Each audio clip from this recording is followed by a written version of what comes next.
from the clearing, I would like to present Jens Jensen. And Jens, at this point in his life, when you see him in a minute, he is 86 years old, and he has started the clearing in Ellison Bay because he needed something to do. So, okay.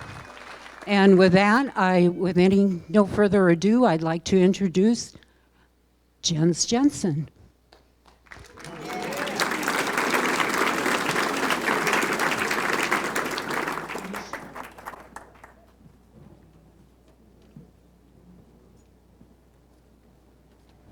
I have been walking with the sunlight, and as I come to the woods, into the clearing, the wildflowers are there to meet me, and my heart is warmed. It has been a long time ago that I first came to Door County.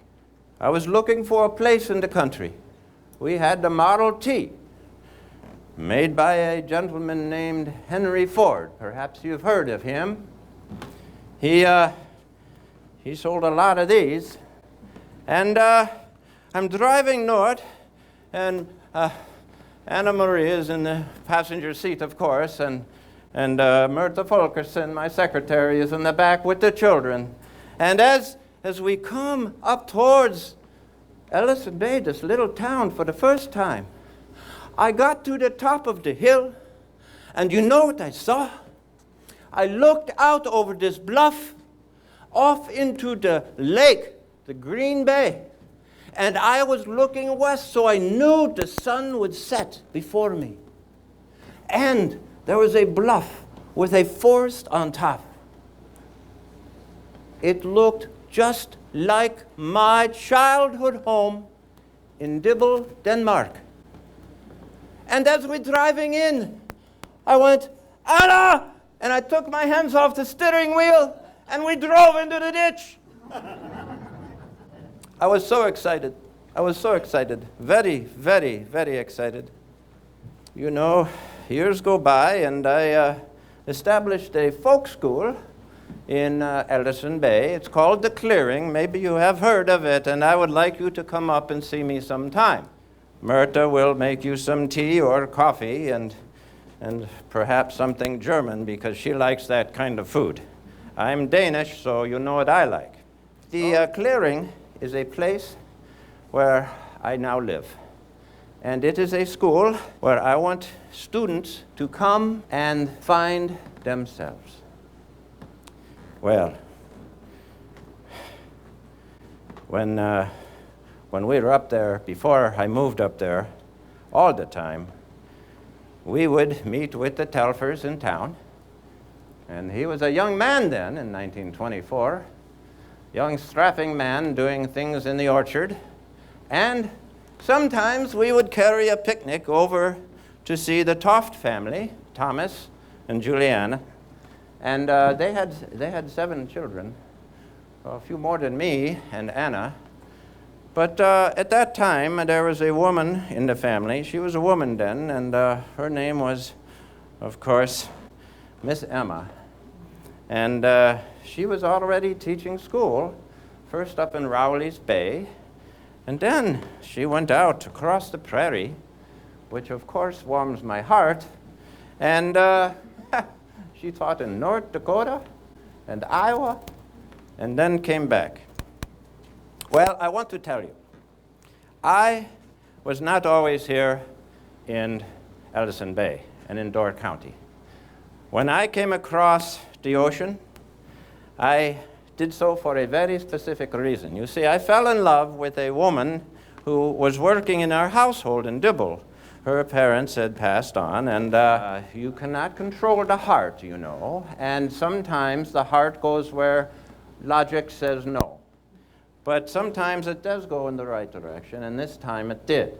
So, you know, my father, though, I was supposed to inherit the farm, and he did not approve of my love for this woman who was working in our house because she had no parents. He called her a town girl, But she was wonderful. Her laughter warmed the day, and her bright, smart eyes always there to greet me, except when Father was there. Then she would get a scowl. So it turned out that when I was to inherit the farm, Father said, no. Now my younger brothers had already chosen other jobs, and I would not be a farmer. As you can see in a moment, that was okay with me. But this meant there was nothing for me in Denmark. So as my ancestors did thousands and thousands of years before, when they migrated west and south, I had to migrate as well. But the immense body of water, the ocean, was in my way, so we had to come across the sea. And we came across the sea, and I had 15 cents in my pocket. Well, I eventually got work in Chicago. There were some other jobs, but we won't talk about them. So I got to Chicago, and it would be some time before the Jensen name would be established in Chicago. Now, Chicago in the late 1800s was an industrial boom town. It was growing very rapidly. And I had learned from being overseas about parks. And when I looked at Chicago, what I saw was these stretches of grass that were mowed. There would be a lonely tree out there all by its lonesome. And over here, there would be a wading pool for children in the hot sun, which was no fun. And there would be nothing that would really rejuvenate the people working in the city. You see, the people working in Chicago at the time were grinding away their lives in the mills and the factories. This is not how we should live. So I wanted to bring the wilderness back into the city, you see. Bring nature to the people. And we can do this in the parks. So I got a job with the park department. I had a 3-wheel cart and a shovel, and I would follow around the horses picking up what they left behind. The rich people would walk by, and they would look down at me and scowl, and some of them would laugh. But not me. I am overjoyed. I have a job, and it is outside. Those rich people are working in offices at desks. I do not want to do that. So I am the lucky one. And in time, guess what? I got promoted, and I became the gardener of the Chicago parks. Well, this is important, you see. When I was a young man in Denmark, I was conscripted into Kaiser Wilhelm's Royal Guard in the 1800s and sent to Berlin, Germany. Now, the Germans were trying to take more territory from Denmark, and we did not approve of that. We were under their rule because of where Dibble is in the southern part of Denmark, and I had to go. I did not want to, but I went to Berlin, and I was surprised. You know what I found? This beautiful city. It had 1 million people in it. 1 million people in this city. And there were formal parks of the French design everywhere. So I would go around the city making sketches of the parks. And then one day, I found a river coming through Berlin that was forgotten by everybody in a park that had wild flowers blossoming all by their lonesome along the riverbank, and nobody was there. So, guess what? I found a refuge. And it's there that I went to forget about the war and forget about strife. And I drew pictures of nature coming into the city. And this is what I brought to Chicago, you see? So, looking at these parks, now, they were just a bunch of exotic plantings, and I believe that you have to communicate with the soil. It is the soil that instructs us what to do. And the plants that grow here naturally understand this soil. And in understanding the soil, they can survive things like drought and floods, right? They put up with this stuff because that's where they grew up. Just like you might have grown up someplace and you put up with that place, right? So do the plants. So, guess what? I went out and I would dig up the plants in the prairie off to the west of Chicago and bring them into the city and plant them in the park. And sometimes I would collect the seeds from all these prairie plants, and as I walked through other parks, I would broadcast them in the wind, and when the wildflowers came up in the spring, they'd say, "Where did these weeds come from?" And I would say, "Weeds? These are the native plants. We should have these plants here." I was very insistent about this. Well,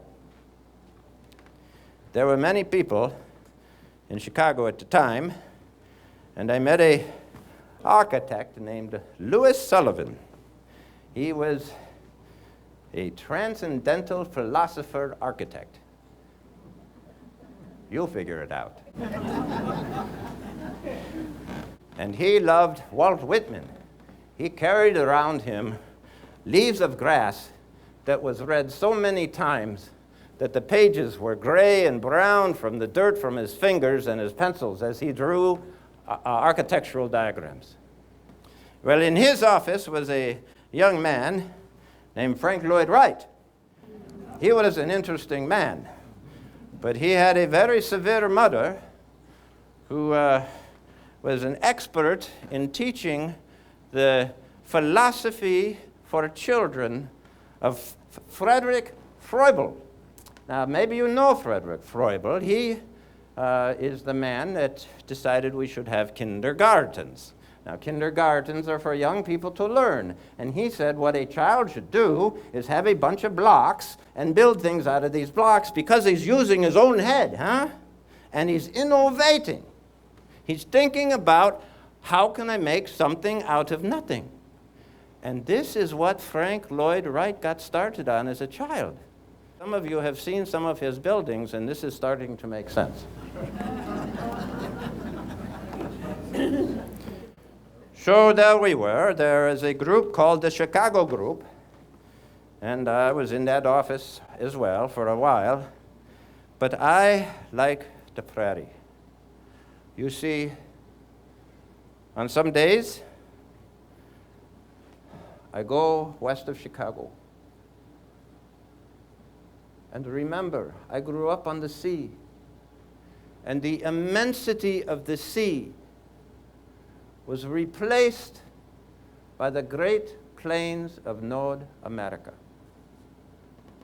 You know, some days in the spring, the black-eyed Susan were so numerous for acres and acres that they seemed to be reflected in the sky.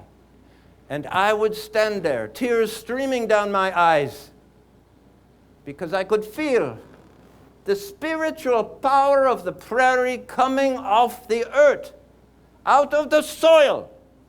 This is what the Indians felt, and this is what we must reconnect with in nature so that we can rejuvenate ourselves and learn how to treat nature. Do you understand? Now, this prairie extends to the horizon, and you have a horizontal horizon in the prairie. And where the rivers through the prairie and the streams through the prairie, they meander gently and flow slowly. And they gently flow down bluffs. And as they flow down the bluffs, there's a magic little tinkling sound of water. It is peaceful, you see. And in this way, I realized we can bring nature to the people in the cities, and Frank Lloyd Wright and other architects started using this concept in their buildings, and we call it prairie style. So it turned out, after the years, that Anna Marie passed away in 1934. I had been with her always. And I was not sure what to do. I was in our studio in Ravinia, and one day, snowy day, I stomped in and brushed the snow off my jacket, and I stood there, and Myrta Fulkerson came at me and said, "Mr. Jensen, what will you do now?" And I said, "I am going to the clearing." So I gave the firm to the 2 landscape architects that I had hired, and we went north. Now, Myrta Fulkerson, she's 5'2", and she's got a stiff upper lip, I can tell you that. Now, I hired her when she was all of 19 years old. She came into the Ravinia studio, and she looked wide-eyed at this stuff, piles of paper and rolls of drawings everywhere, and she said, "Mr. Jensen, what would you have me do here?" And I said, "Organize it all." And she did not argue, so I liked her immediately. Well, she was a young girl then, and in the Ravinia studio, many of my friends would stop by. You know, Chicago is a big city, but it's a small city too, because, you know, there's a small group of people that understand the Prairie School, and there's a small group of people that understand native landscaping, and that was us. And so, guess what we did? We would bring our friends into the studio and meet them in the parks. They were singers, they were poets. They were landscape architects and architects. They were blacksmiths and shoemakers. They were dancers and singers. Everybody. This was almost too much some days for Myrta, because she had never seen anything like this. So one day, one of my friends, his name was Vachel Lindsay, came into the studio, and he's a poet. He is a poet of society, you see. And I had gone out to the prairie one day with him, and he looked out over the prairie, and as he gazed to the horizon, he wept. And he said, "Jensen, this goes on forever." Now, we were lucky enough to see this when it was still a wilderness. And he wrote a poem. Can I read it for you?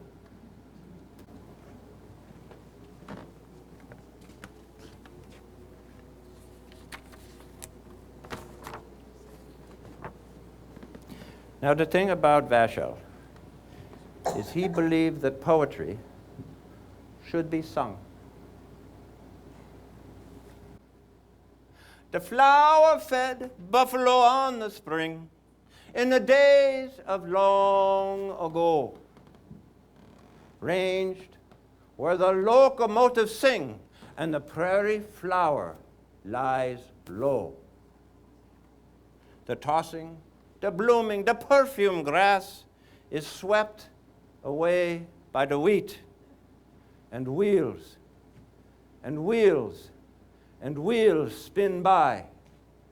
But the spring still is sweet. But the flower-fed buffalo of spring left us long ago. They gore no more. They bellow no more. They trundle around the hills no more. With the black feet lying low, and the Pawnee lying low, lying low, lying low.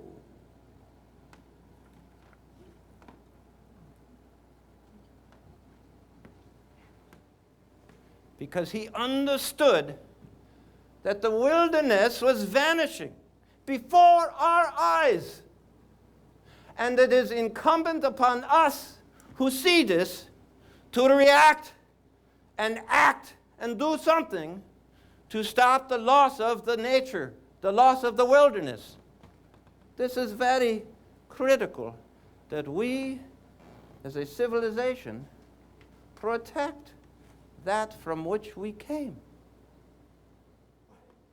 We moved up to Ellison Bay in 1935, and Myrta said she would not go because there was no plumbing and there was no running water. There was a lot of fish in Green Bay, but she did not want to hike down the cliff and get them and bring them up. You know, she's 5'2", the legs are short. So she would grumble and complain and says, I will not go, I will not go. And I said, Myrta, 1 year only, huh? Just 1 year.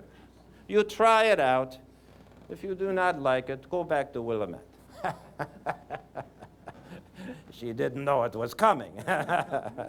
so she comes up there, and now she's a worker, I tell you. She can do anything, and she's a very good cook in the kitchen. And she got into the kitchen, and I thought it was a kitchen. She said it was a disaster area because there was no running water. She had to carry the garbage out far away so that the animals would not come into the lodge, and there was no toilets or plumbing or anything.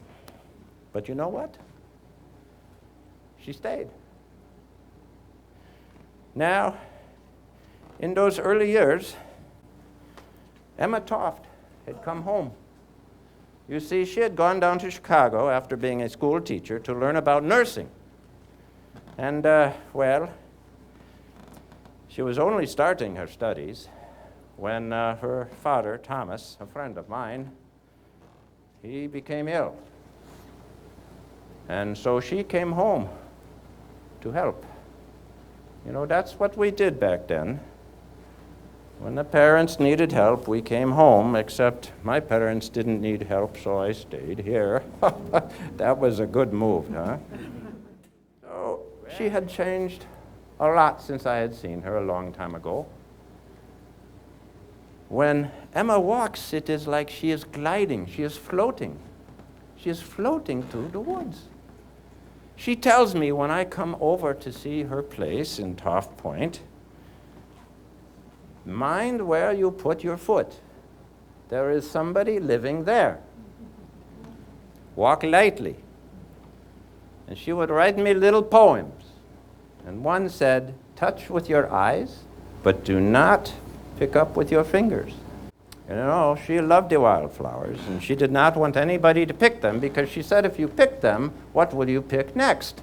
The stream?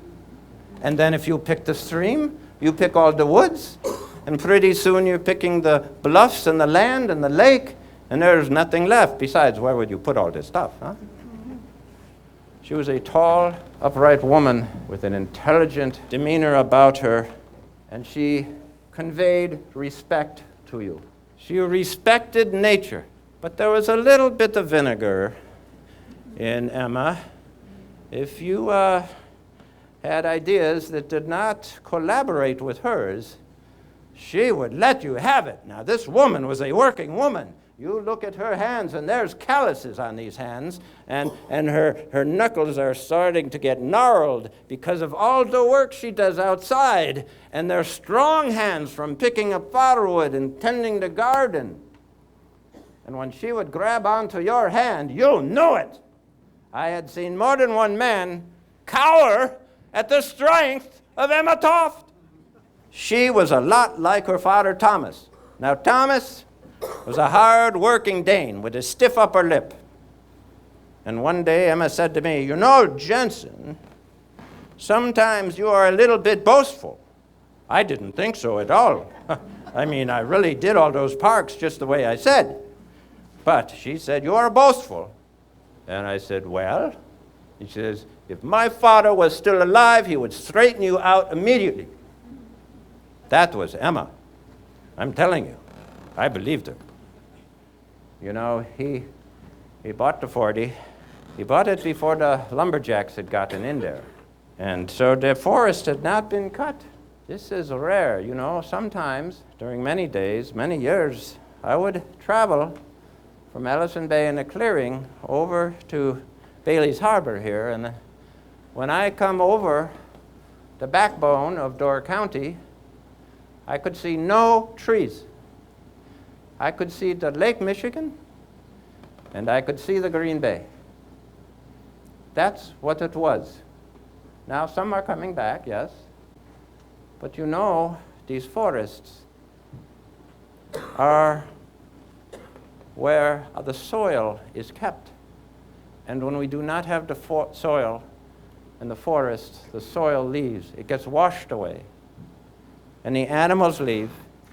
And maybe you know this, but it's very difficult to put it back like it was. So she said, Jensen, you are aware of the ridges here. We called it the Bailey's Harbor area. She was very determined, not only protecting her property, that her father, who loved the forest, and never sold out, not an acre, and she wanted to protect this other part of Bailey's Harbor. Well, a whole lot of things happened. You see, it was federally owned for a while, and they gave that land to the county. And the county was going to make a campsite out of it. Now, some of us know where mosquitoes are born. And we thought, well, the joke will be on them when they're camping in the middle of a swamp. I could think of a few people that would go in there, and the mosquitoes would be so frustrated because those captains of industry, I don't think, had any blood in them. So, guess what? Albert Fuller from Milwaukee, he was a botanist. And he had very little hair on his head, and he was getting poor in the eyes. But boy, he knew detail. He could study a flower in such detail you never seen. And he could identify flowers we did not even know we were there. Now, Emma was pretty good at flowers, but she was self-taught mostly. And she wanted to preserve the flowers. So she would take Albert around, showing him where she had seen different colored flowers. You know what? He found over 25 orchids in these ridges along the lake. That's more than half of all the orchid species in Wisconsin, right here in this one place. Now, that is something that you should cherish, huh? Albert and I, we started giving tours and presentations. We would give educational talks all up and down the peninsula. We went down to even Green Bay and Milwaukee sometimes to tell people about this place. So in March 1937, Albert was speaking to the Women's Club of Sturgeon Bay. And in the audience were many park commissioner members, and we got rolling. You know what he said? We put it in a letter to the editor letter, and we all signed it. He said that this is such a precious place that if it is lost, the people of Bailey's Harbor will have lost a gem, a cherished thing. He also said that there were counties in the United States that would pay millions of dollars to recreate artificially what we had right here. And he's right. I'm telling you that. So guess what? The park commissioners, they want campground. Albert is not a man to be argued with. You see, he's younger than me. He's the same age as Emma. Emma is 30 years my junior. And they looked at Albert, and then they looked at me. And I looked right back at them. And I said, you listen to this man. He knows of what he speaks. And you know what they did? They listened. Emma rejoiced. She said, if the people rise up and want to get something done, they will get something done. And they designated that property as a sanctuary for wildflowers. How about that? Meanwhile, Emma had her own challenges with her property. In fact, back in 1926, I remember, she told me this, and I was here for some of it. The neighbor, who was a logger, he wanted to cut the trees down. So he said the property boundary was in the wrong place. It had been there since 1871. Well, he went back and forth and back and forth. And you know what? It went to the courts, and the court said, if the people who have owned this land before agreed that that line was correct, it's correct. Don't change it. So guess what? The logger did not get to cut down Emma's trees that day. So Emma and I, Olivia Traven, very determined woman, and half a dozen other men and women, some founders of Bailey's Harbor, saw that the articles were written up to save the ridges forever. Emma was recognized in the news and congratulated many things. And she said to me, I do not need an award. It is incumbent on us to do the right thing. You see, this is why Emma and myself are kindred spirits, because we see eye to eye on these things. She understands that we must go back to the soil and protect these lands. You know, one day I told her, when we build a building, we get a nail. And she said, yes, and when we build the building, we cut a tree. And she called that greed. Greed, greed, greed, she would say. Oh, she was worse than me. You see, I had worked for the industrialists in Chicago and out of Ravinia, so I had to be a little bit careful around Emma, because some of the money that comes to fund the clearing, well, it comes from Henry Ford. I'll tell you about Henry in a minute. But the community here in Door County and in Bailey's Harbor pulled together and made this sanctuary. You see, you tell enough people, they will join you. You tell them the truth. Now, I just want to take you back to the Chicago group in Chicago for a moment, because Frank Lloyd Wright is there, Louis Sullivan is there, Ossian Cole Simons, my dear friend, who really thought cemeteries should be parks. And he's right, except, I must say, sometimes they do not inter the body deep enough, and when you're out having lunch, there's an unfavorable smell. And that can destroy your lunchtime if you're working in a factory. Although some of the factories in Chicago smell as bad as that. I'm very happy to be in Door County now. So, I will tell you this, though. We would argue around the table about the philosophy of what we were doing. Now, what did Walt Whitman say? Every blade of grass has an equivalent individual in society. You understand? We are all part of the whole. Yes? And Henry David Thoreau, we studied him, and he had the saying, simplify, simplify. But you know, he also said, do not first give me love. Do not give me money.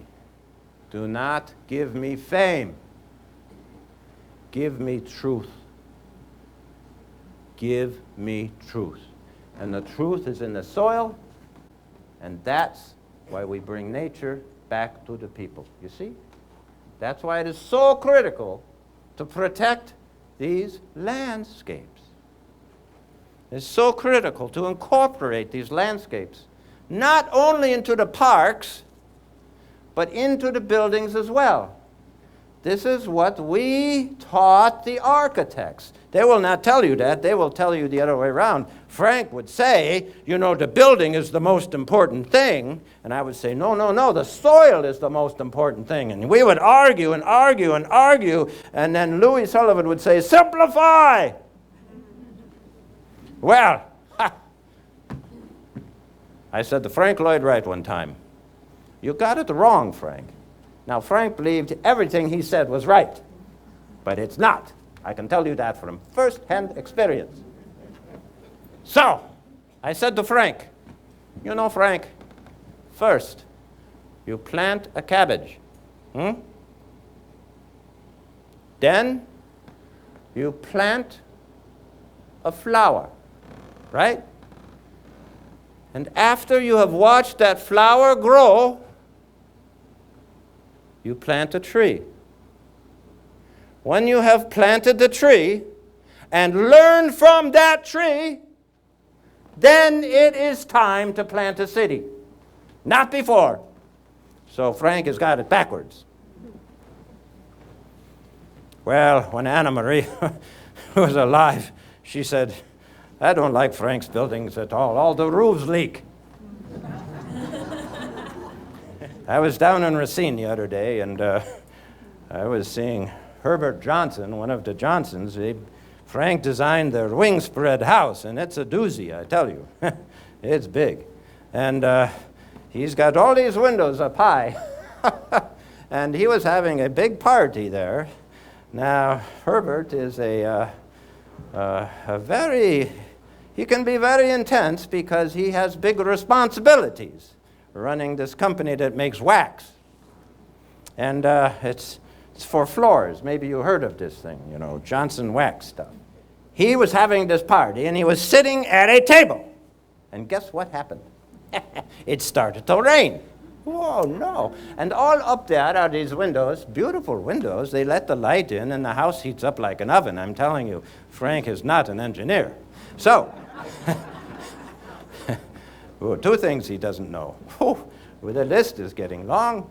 And so anyways, pretty soon a drop of water finds its way through the cracks around the window, right on Herbert's head.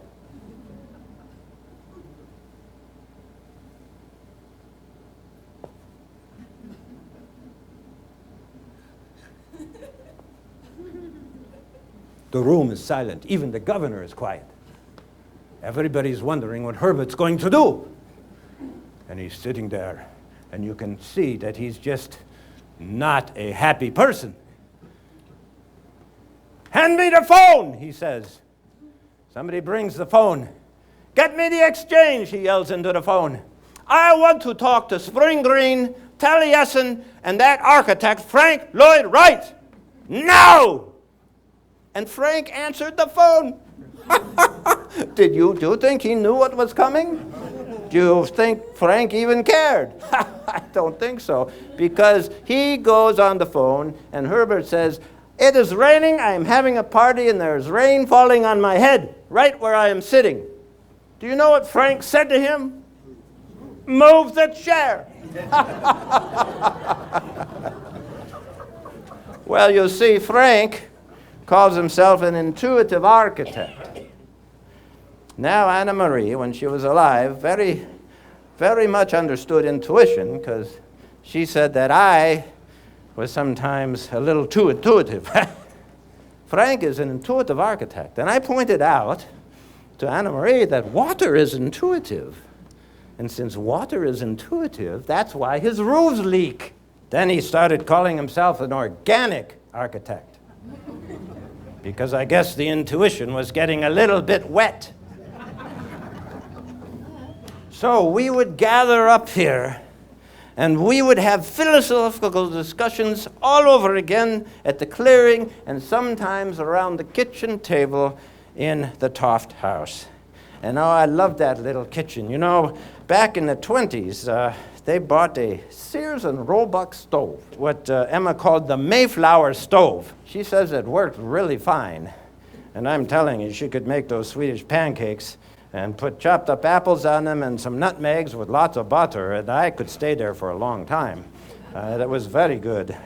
I know that Myrta is a good cook, but not as good as that. And oh boy, we would talk about all sorts of ways that we were directed to improve society. You see, when Emma got onto a subject or a cause, you better watch out, because she is not getting off it until it succeeded. She was a very determined woman, very smart, and she did not give up. that's because she was a Dane, you see. Lots of Danes up here. Lots of Danes in Racine, too. Like a lot of Danes. That's why I did those parks down there. And there were some in Chicago. In fact, when you think of it, there's immigrants all over the place in America. You know, even the native people came from someplace. So, you know, I hear people saying, we should restrict who should come in. Once I am in, don't let anybody else here. I don't care if you're the yellow race or the black race or any race. I don't care what language is what you speak. If you are to be so selfish to only let yourself in, then I do not believe that is America. I believe in everybody. Everybody should be allowed to come here. That means we have to put people places, huh? And where do we put people? Well, we put them in the cities, because that's where lots of jobs are, but then sometimes they come up to these places here. And this bothered Emma. She was worried that so many people would come to see her forest or the ridges that they would not know to lightly tromp in the forest, that we would kill the forest with love. And this was a real concern of hers. It troubled her. To this day, it still does. I was just talking to her, and she's looking at, you know, there will be somebody stopping by the roadside to pick some flowers, and she'll go out there and she'll tell them a thing or two. I think those people keep driving south till they hit the ocean. So I was teaching a lot of woodworking and such up at the clearing, and of course landscape architecture and philosophy and all of these things that we do. And I met this wonderful painter, Gerhard Miller. I just love his paintings. You know, he started out doing oils, but he was so busy tending to his father's affairs that he went to watercolors because they were cheaper and dried faster, but he's very good eye. And I asked him to teach at the clearing, and he did so for 8 years. He's going to do one more year, I think. When Gerhard and I were in the same room, those students didn't have a chance. Gerhard and I would start arguing about philosophy and this and how the light is coming through the trees and what does it mean when it hits your face and rejuvenates the soul. And the students would look at us like, what are you talking about, you old men?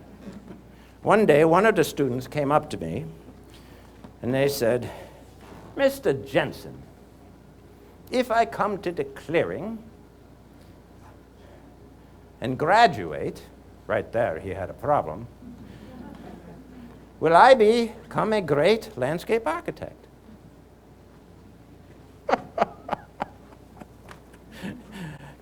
The other students knew better than to ask me that one. You know what I said to him? If you'll come to the clearing, you will learn not to ask that question. You see, the clearing is not a place. It is the clearing of the mind that allows you to communicate with the soil and understand yourself. This is what we must do.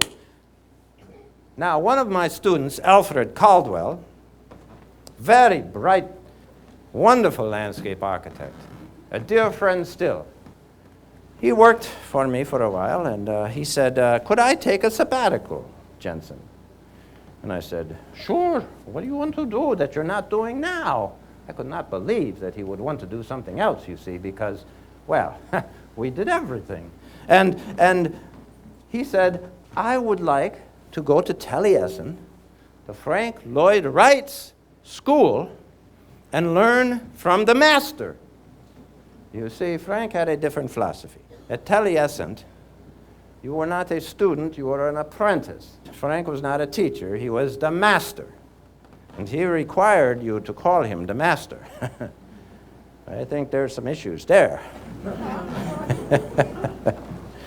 Well, I don't know. You know, at the clearing, I do not really care what you call me. I just want you to find yourself. Because if you find yourself, you will then be able to excel at the choice of occupation or career that you choose. If you don't know who you are, how can you do that? Well, I let Alfred go to Taliesin. Very expensive, by the way. He lasted 2 weeks.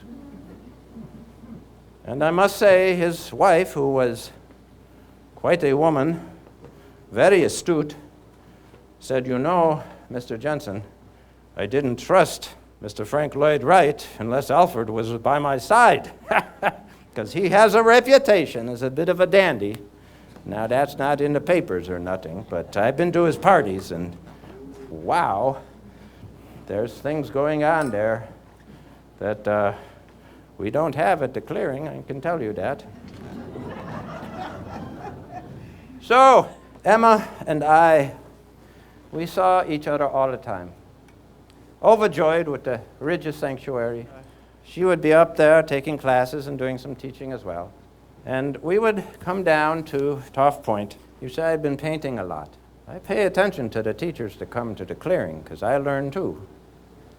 And Gerhard Miller is very good at what he does. You know, he had polio as a child. And so it was hard for him to move around sometimes. Yeah. And he said that when he was a young boy, they would try to straighten out his feet and his legs so much that the thing that they had on the bed, his father called it the rack. And he said that on some occasions, his joints would actually dislocate, and he even had a snapped tendon one time. This is very painful. If a man can go through that and paint such beautiful pictures, you know that man has found himself. So I brought an easel out to Emma's place. You know, walking in the primeval forest there is something we do often. And she will walk through the woods, and I cannot hear her. I can hear the wind and the birds, the rustling of the branches. It is one of the most peaceful things I have ever experienced. Gerhard Miller taught us to see how light illuminates nature, but light not only illuminates nature, but it shows us its secret areas and creates mystery in the shadows, so that you want to go into nature and discover something new. And in discovering something new, you find a truth. And that truth will impart something into you that you can use in whatever you choose to do in life. It teaches us that way. I set up my easel on a point of rocks that we often sat on. We sat on that rock many times and would talk philosophy. I remember one time, the waves are lapping rhythmically onto the rock, sounding very irregular and beautiful. And Emma started to hum. And she is humming her own song that only she can hear because of nature's harmony, you see. And then she looks at me and she says, "Jensen, hum, you too." Okay. I started humming. Pretty soon we are singing at the top of our lungs to the waves and to the wind and to the call of the birds. And we're looking across Mud Bay at the beautiful green carpet on the other side with not a single house. We are in a place where we can see no other people. If you can discover these places in your life, cling to them, preserve them, and hold them in your heart. So there were 2 trees there, out on this rock. One was a white spruce. It was not that big, but bigger than the cedar next to it. Now, Emma is a tall woman, but she is willowy and lithe and flows in the wind. And I was reminded one time, a friend of mine that I met in Chicago,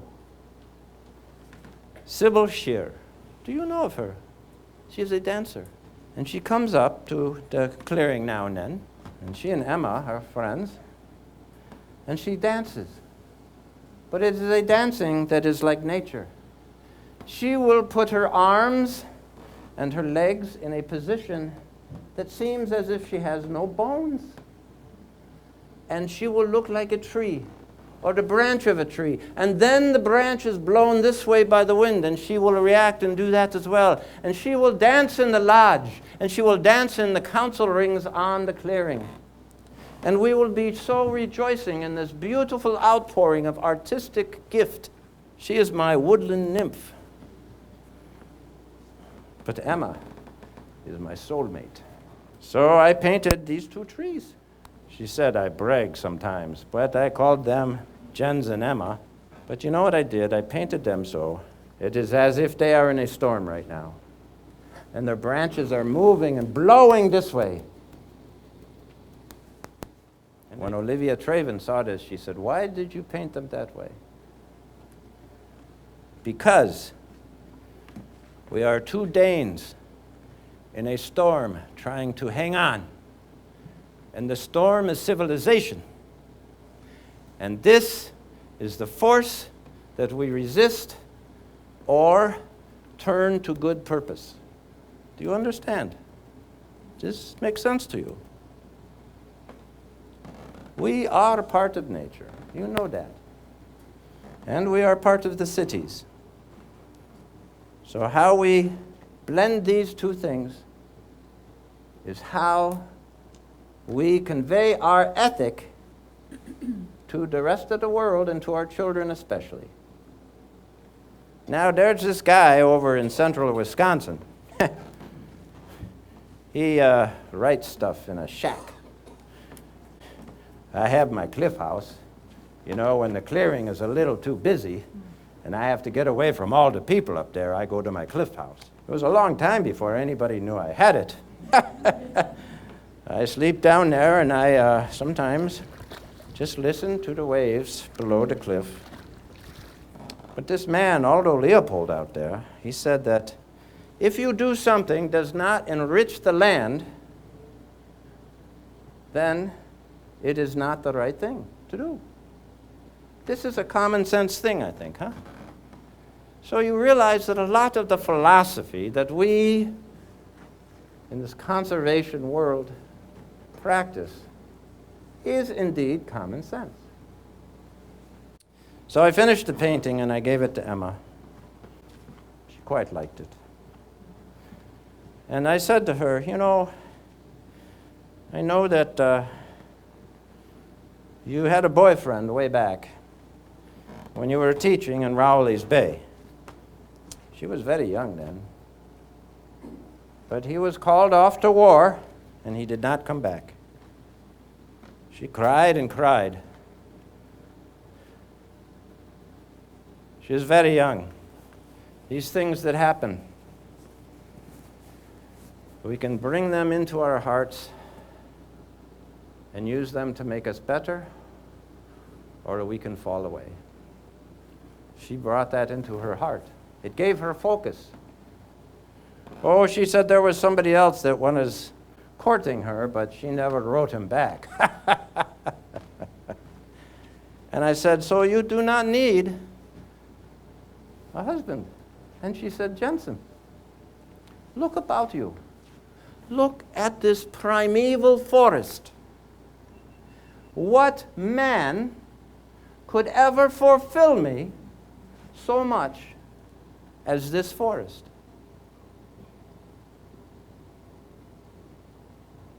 And then she gave me a hug. And she said, well, maybe you.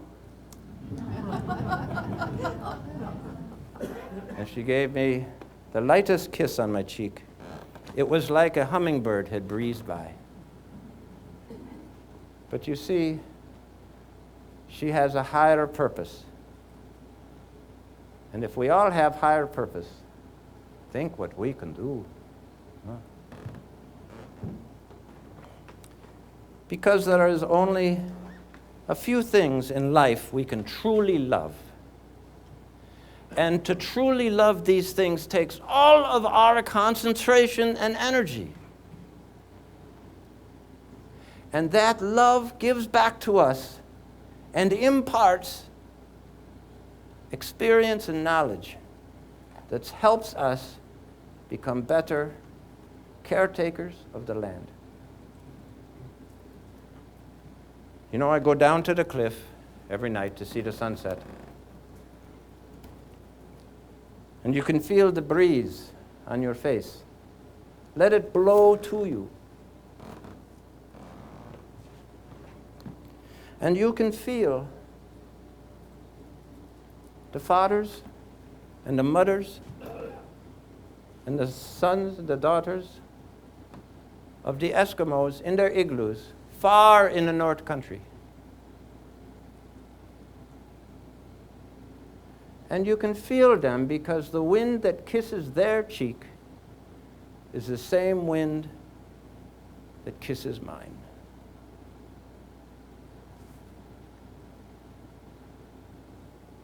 Thank you very much.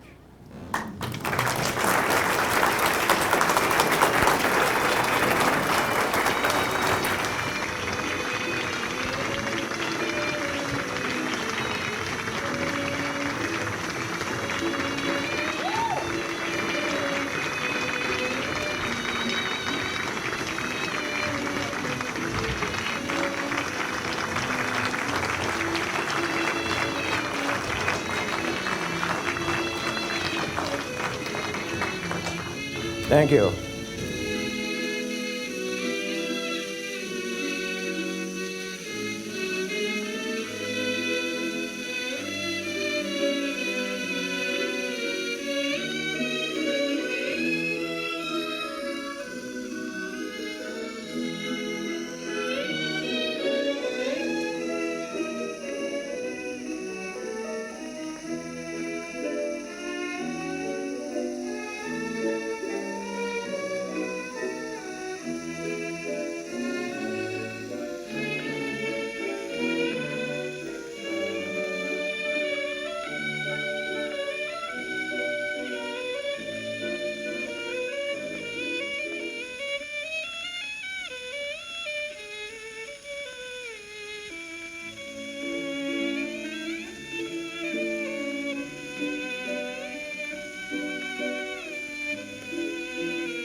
I have been instructed by the poet, Nancy Raphael, that I must answer some questions. So if you have one or two or 5 or 10, we will do that now.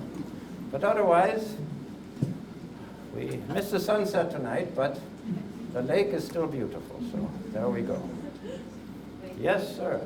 What about Henry? Oh, Henry Ford. Oh, yes. I almost forgot about Henry. Well, you know, Henry has this house in Fairlane outside of Detroit. And when you go up to it, the Rogue River comes around a bend, just so.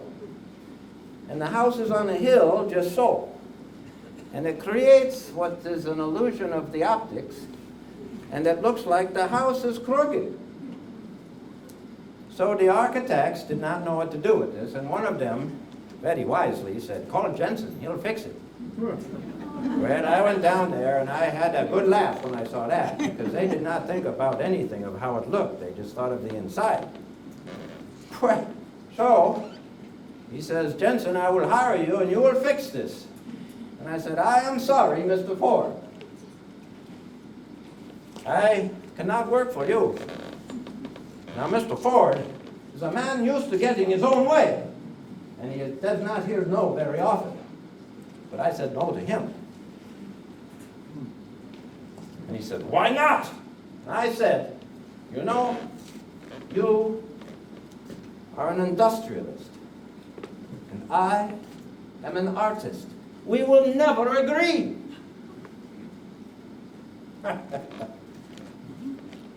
What would you do, Jensen, if I did hire you?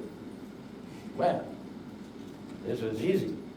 I said I would bring the land back to what it was when the Indians skidded down the slope in the snow in the winter and walked down to go fishing in the summer.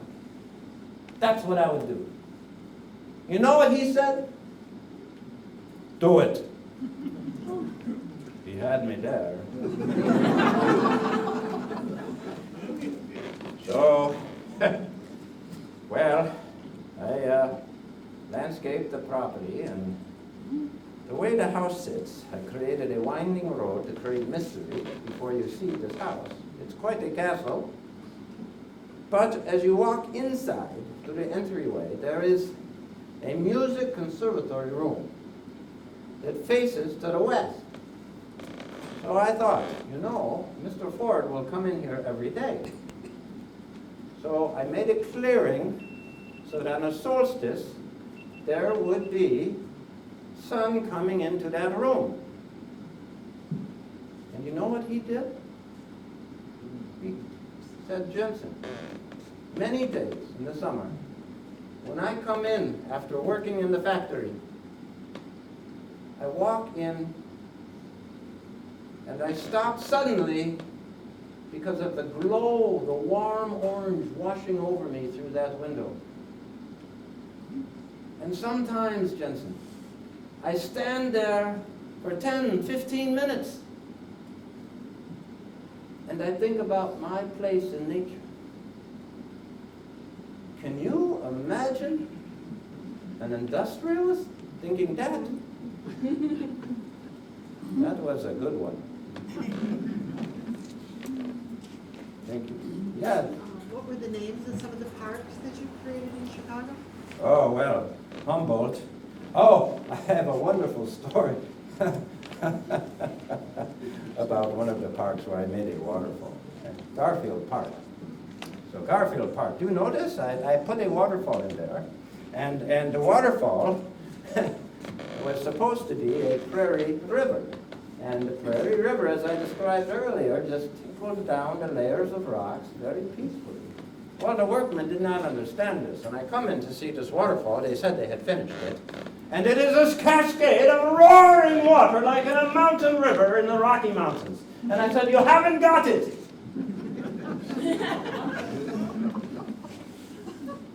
They took it apart, and they did it again. And do you know what they did? The same thing! You haven't got it, I said. And the worker said, Jensen, I don't understand what you want. And I said to him, do you know Mendelssohn's Spring Song? Yes. Do you know how to play Mendelssohn's Spring Song? No! Does your wife know how to play Mendelssohn's Spring Song? No! Do you know anyone who can play Mendelssohn's Spring Song for you? And he says, well, my wife's sister Mina can play it. You go home tonight. You go over to your wife's sister Mina's house and have her play Mendelssohn's Spring Song 4 times.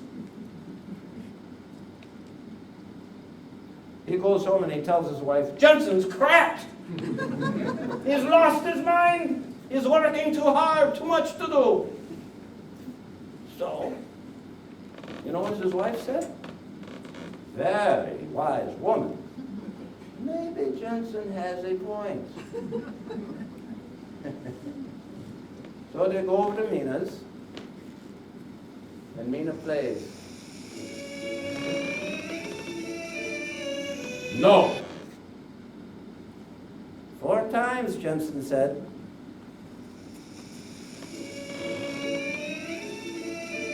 No. This is enough. And his wife says, 4 times.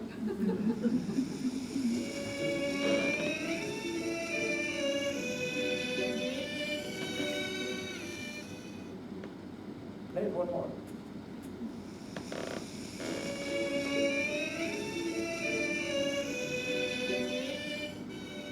I understand what Jensen is saying. He goes back to Garfield Park and he makes the waterfall. And I come in the next day and the water is tinkling over the layers of limestone, ever so gently and quietly. And I say, you've got it. You've got it. You see, when you listen to nature, it tells you. So Garfield Park, please go. It's one of my favorites. Yes, sir.